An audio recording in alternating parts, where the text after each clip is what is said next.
Thank you. Thank you very much. Actually, I've got to quickly respond to a couple of things Carla just said. The payoff is that the New Yorker cartoon is that the age of never is over. We are in regarding Cuba. We have been in the age of never. I can't tell you it's going to be totally transformative very quickly, but the age of never, we're starting to see the door open, and the age of never is over. The other thing is, will Fidel Castro ever die? Like Lenin.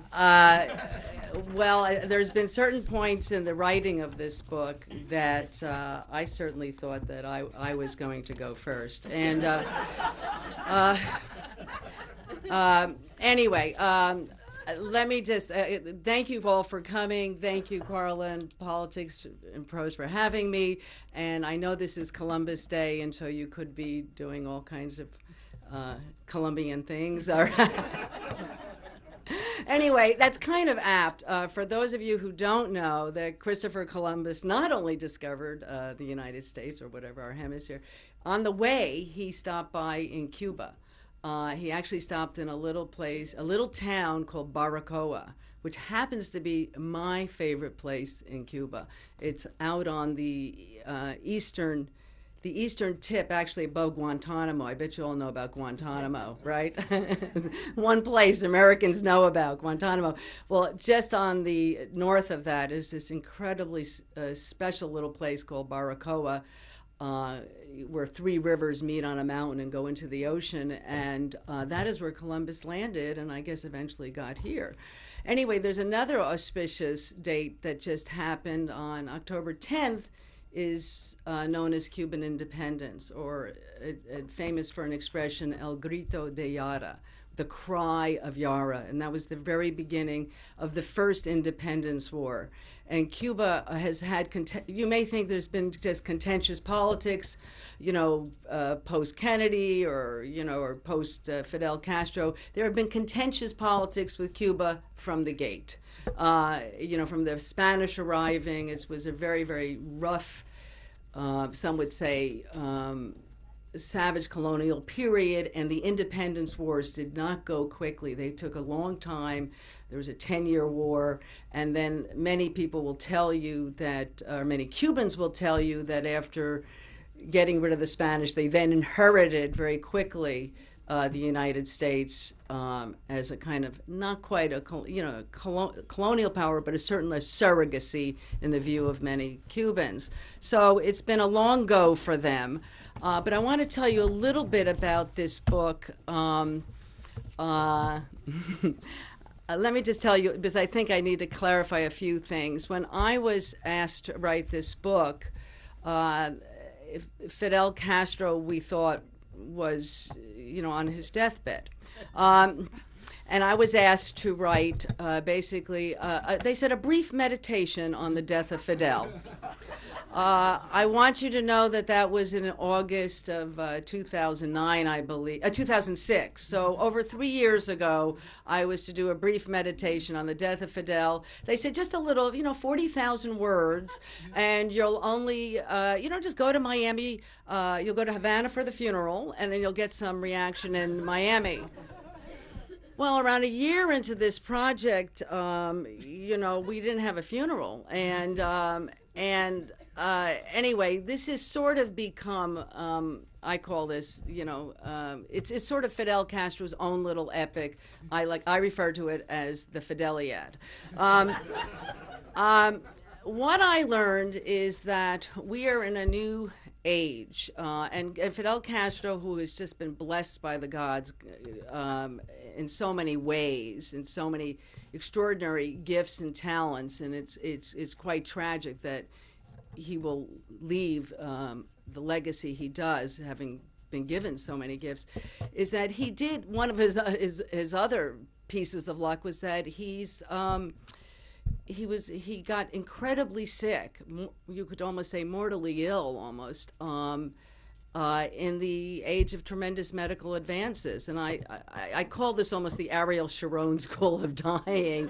And I learned that unlike Sharon, who I guess you could say things sort of went badly from the neck up, with Fidel, just the opposite. And he underwent an emergency intestinal surgery. And I'm going to read you a little portion from that in a minute. And he underwent a surgery that involved so many complications and became so life-threatening, 2 bouts of peritonitis. There is nobody who I think could have survived what he survived, and yet he has. He's not in great health. I know you all want like the actual date. He is not in great health, but he does soldier on, and soldier on is his thing. Quality of life is not that important to him. Quantity of life. In any event, so what happened was this book began as a meditation on the death of Fidel, and it morphed into something very, very different. It became a trilogy. And basically, the first third is called The Long Dying. The Long Dying. The second third is about all of Castro's enemies who have tried to kill him, quite unsuccessfully, as we know, focusing on 2 men in particular, 2 militant anti-Castro specialists, I guess you could say, Luis Posada and Orlando Bosch. And the last part is about Raul, the reign of Raul Castro. We're now into this, 3 years, and basically, in a nutshell, it's been a seamless transition. The Castros do not leave things for accident or in any way, and this was well planned. It's been extremely well executed. It's been ruthlessly executed, and there's been a lot of casualties inside Cuba.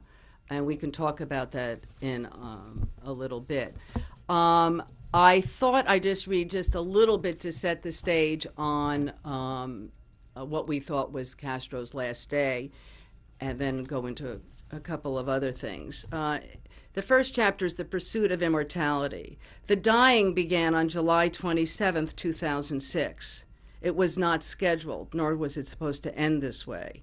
Certainly, it would have been hard to imagine a final coda less appealing to Fidel Castro, a proud and prudish man who zealously guarded his personal privacy. But there it was, splayed across the front pages of newspapers and websites 5 months after his near death following emergency surgery. There, too, were chapter and verse of virtually every inch of the intestinal tract of Cuba's maximum leader, from the hepatic flexure straight on to the end. For Castro, an obsessive autocrat and micromanager of matters big and small, nothing could have been more distressing. His steely control over his island fiefdom had been threatened. The moat around his personal life had been breached, his patient confidentiality violated. Indeed, Fidel Castro had been sidelined as the master of his own fate. A new portrait, that of a frail octogenarian clinging to life, had supplanted his carefully crafted persona of the vigilant guerrero. And with his infirmity, Castro's fierce grip on the largest island in the Caribbean finally began to loosen. Disbelief and wonder transfixed millions of Cubans on both sides of the Florida Straits. Could it be that Fidel Castro was mortal? But as befitted a movie star dictator and the world's longest reigning head of state, Castro would take his time leaving the stage. Anyway, I'm going to leave that, and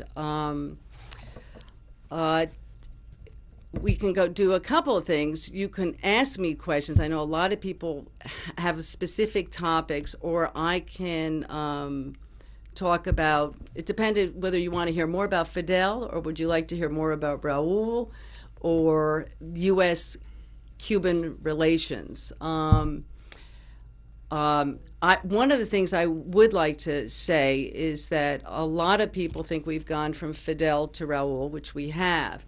But Raul is very much the CEO. The Cuban Army is the CEO of the country now, and that's a useful way to look at it. He will never have the charisma, nor did he ever want his brother's same kind of niche, and he will run Cuba pretty much like a corporation.